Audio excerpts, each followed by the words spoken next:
In 1902, an English writer named William Jacobs invented the most dangerous object in literature, a dried monkey's paw. It grants 3 wishes, and every wish comes true, but always in the worst way possible. An old couple wishes for 200 pounds. The next morning, their son dies in a machine at the factory.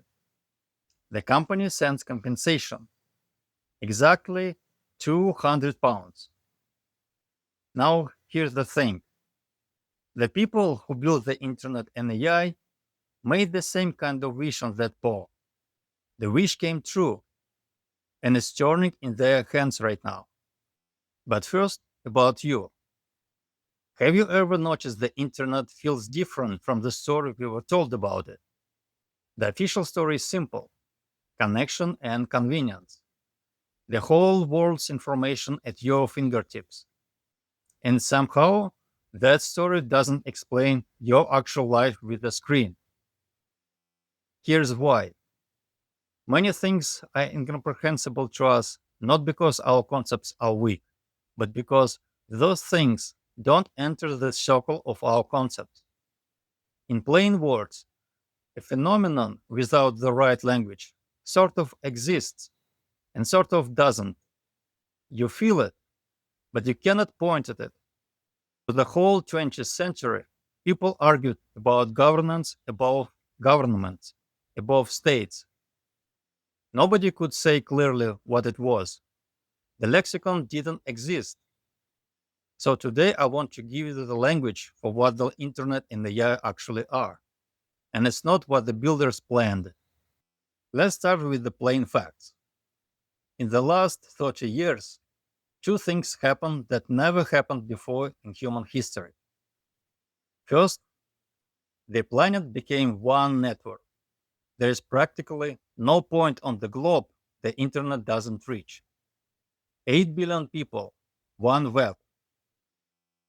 Second, for the first time, anyone can speak to everyone. No editor, no censor, no palace gatekeeper between a person and the whole world. Now, what did people do with this? There is no joke. A man is told, "You live with no king in your head." He answers, "Not true.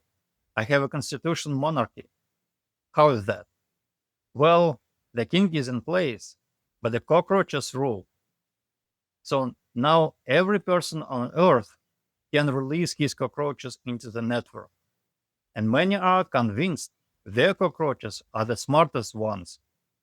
This is the surface layer, noise, billions of voices at once. If you stop looking here, the internet is chaos. But stop and think. Somebody paid for those pipes. Somebody designed those machines. And it wasn't designed for jokes. So the real question is, what was it built for? The internet didn't start as a toy. In 1969, the first version went online.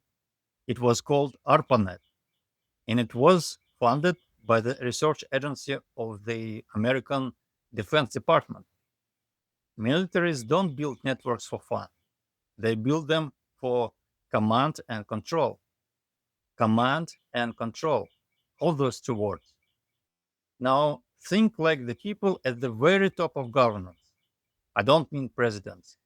I mean the people above the news cycle, the ones who decide what gets funded and built across decades and centuries. For them, one screen in every hand is the most efficient instrument of governance ever created. George Orwell described this machine in his novel 1984. A telescreen in every room, always watching, impossible to turn off. He got only one detail wrong. Nobody had to force the screen into your house. We bought it ourselves, and we pay for the upgrades. You don't need a policeman on every corner when every person carries the corner in his own pocket. You can see what a man reads, what he wants, what he fears. And better than that, you can shape it. And AI raises this to another level entirely. AI is openly designed to replace human beings in one sphere of work after another: drivers, clerks, soon half of the professions. So put those two together and ask the uncomfortable question: if the network watches everyone and the machine replaces everyone, then what exactly is the plan for the people? I will not give you an answer. I don't need to. The question alone shows you the shape of the wish: governance of humanity on a new level. That was the wish whispered to the pole. And just like in the 1902 story, it came true exactly as asked. Then the pole turned. Here's what the builders didn't calculate. For all of recorded history, one condition held steady: their world changed slower than generations. A blacksmith learned his craft at 15, and the same craft fed him at 70.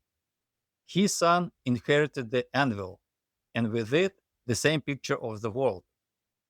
Governing such people was simple: hand the crowd one picture of the world, and it holds for a century.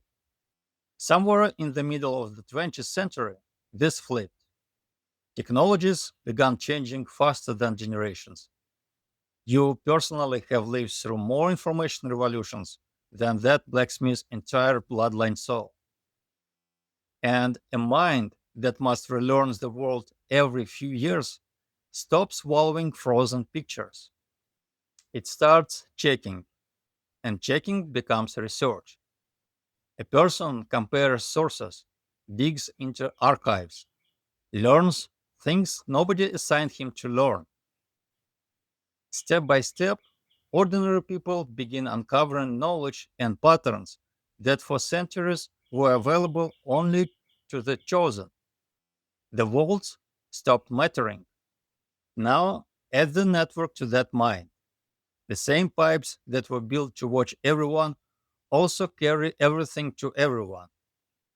Knowledge that sat locked for centuries: how money is created, how history gets edited, how societies are actually governed. All of it is one search away. It's not sitting in a closed archive anymore, it's in your pocket. There is a line attributed to Alexander Pushkin: everyone knows the truth except the chosen. Sounds backwards, right? But it's not. The people at the top are not stupid, they're occupied. Serious text or videos take time to read or watch, and their time goes to money and to holding power. So the new knowledge flows past them, downwards, to ordinary people, which means the governance of the coming decades gets built from below, not from above, from ordinary people, but not naive ones. People who are starting to see how humanity has been governed for the last few thousand years, through which mechanism, behind which curtains. People who ask what the true mission of humanity is and what each human being on earth is actually here for. That was never in the plan. That is the poor doing what the poor always does. So let me name the things as I promised. The internet and AI are instruments of governance. That is what they are and what they were built to be. And the poor didn't turn because somebody at the top got careless. It turned because an instrument is loyal to no one. The same feed that was designed to steer you is also the first tool in history that lets an ordinary person study the steering itself. The pipe is neutral. The direction of the flow is the whole question. And here I will correct myself because the internet is too abstract. It's your screen. Tonight it will be in your hand and it will work either as their instrument on you or as your instrument for you. Nobody has to tell you which way it flowed yesterday. you already know. I want to close with a poet, Alexander Pushkin, 1820. On the surface, he is writing about fairy tale sorcerer.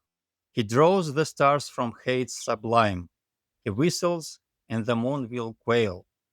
But set against the law of time, his sacred arts cannot prevail. But I'm convinced Pushkin wasn't talking about magic. The sorcerer was his mask for a different kind of power, the quiet kind, the kind that governs peoples and centuries and never appears in the news.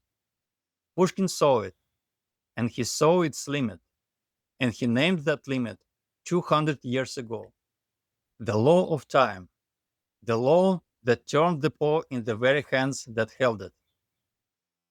What that law actually is and what it does next to the people at the top, I have already taken apart in a separate video.